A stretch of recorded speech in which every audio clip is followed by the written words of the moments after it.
Good Thursday, everyone. I'm Cyrus Webb, and welcome to Conversation Daily News. Glad you all could join us. Well, we made it over the hump, and we're in the home stretch towards the weekend. For many of you guys, you're celebrating a holiday today, but we're here with you guys to bring you your news, a message from my book, Words That Choose to Live By, and of course, your entertainment spotlight. So I hope you enjoyed today's broadcast. For Conversation Daily News, I'm Cyrus Webb with your Thursday headlines. In national news, 2 dead after vehicle explodes at Rainbow Bridge border crossing in Niagara Falls, officials say. A vehicle exploded at a checkpoint on the American side of the U.S.-Canada bridge in Niagara Falls on Wednesday, leaving 2 people dead and prompting the closing of 4 border crossings in the area. There was no immediate information on the cause of the explosion, but it raised concerns on both sides of the border. The White House said President Joe Biden was closely following developments, and the Canadian Prime Minister Justin Trudeau said officials were taking this extraordinarily serious. This was obviously a very serious situation in Niagara Falls, Trudeau said in Parliament before excusing himself from question period in the House of Commons to be briefed further. The 2 deceased people were in the vehicle, a law enforcement official told the Associated Press. The official was not authorized to discuss details of the investigation publicly and spoke on condition of anonymity. The U.S. FBI's field office in Buffalo and other agencies were investigating the blast. New York Governor Kathy Hochul was traveling to Buffalo from the state capital, Albany. The explosion happened on the U.S. side of the Rainbow Bridge, which connects the 2 countries across the Niagara River. Photos and videos taken by bystanders and posted on social media showed thick smoke, flames on the pavement, and a security booth that had been singed. Videos showed that the fire was in a U.S. Customs and Border Protection's area, just east of the main vehicle checkpoint. The agency had no immediate comment. Speaking to WGRZ-TV, a witness said he saw a vehicle speeding toward the crossing from the U.S. side when it swerved to avoid another car, crashed into a fence, and exploded.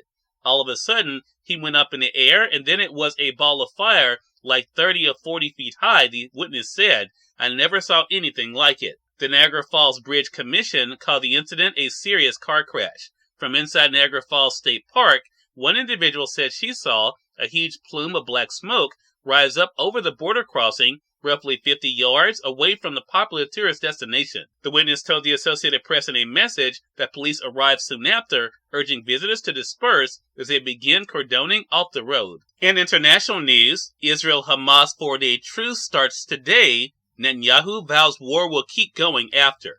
A ceasefire agreement between Hamas militant group and Israel has been confirmed by both parties, along with Washington and Qatar, which helped broker the deal that would bring a temporary halt to the devastating war that is now in its 7th week. The Israeli government said that under an outline of the deal, Hamas is to free over a 4-day period at least 50 of the roughly 240 hostages taken in the October 7th attack on Israel, and Israel is to release some Palestinian prisoners in exchange. Egyptian state media said the truce began today. Egypt helped mediate the ceasefire agreement, which would bring the first respite to war-weary Palestinians in Gaza, where more than 11,000 people have been killed, according to health authorities. However, Israel's Prime Minister Benjamin Netanyahu said late on Wednesday he told U.S. President Joe Biden that he would press ahead with the war after a ceasefire expires. Some 1,200 people have been killed in Israel, mostly during the initial incursion by Hamas. In more national news, record Thanksgiving travel rushed off to a smooth start despite snowy forecasts. The late crush of holiday travelers picked up steam on Wednesday, with about 2.7 million people expected to board flights and millions more planning to drive or take the train to Thanksgiving celebrations. Airline officials said they were confident that they could avoid the kind of massive disruptions that have marred past holiday seasons, such as the meltdown at Southwest Airlines over last Christmas. And as of midday on Wednesday, that appeared to be the case. U.S. airports were reporting only 7 flight cancellations and 361 flight delays, according to FlightAware, a tracking service.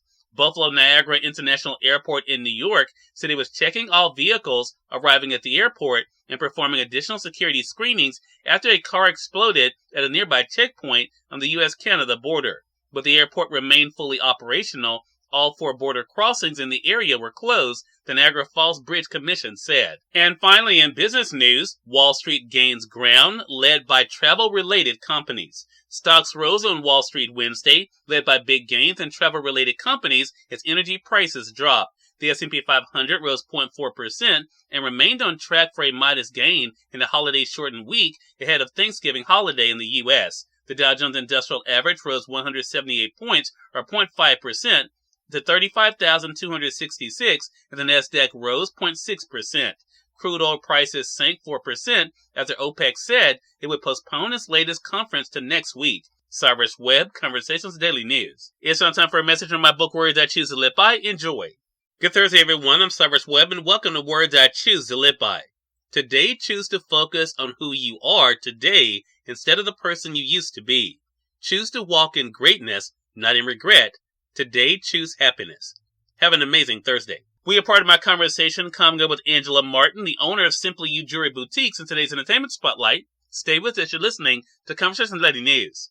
For Conversations Daily News, I'm Cyrus Webb with your Entertainment Spotlight. Angela Martin of Simply You Jewelry Boutiques joined me on Mississippi Success to talk about what it's been like for her to do what she loves as a business owner and to be able to help others. Here's a bit of our conversation. Angela, thank you again for the time. Really appreciate it. Oh, you're quite welcome. Well, Angela, I want to first of all say thank you so much again for your support of me. Really appreciate it. You know, both of us being Rankin County natives, it means a lot to be to have the support of my community. But you also been able to get support, as I mentioned, for Simply You Jewelry Boutique. I want to begin there, Angela. When did your own love of jewelry, when did that start for you? As a child, actually, I've always liked dressing up and had a love for wearing jewelry. And as a child, my mom would dress me up and put little trinkets on me. Sometimes we even dressed alike. Wow. And could you have imagined that, Angela, because I always think about this question, could you have imagined that thing that was something you enjoyed as a child would now be something that you're able to share with other people? No, it never occurred to me, actually.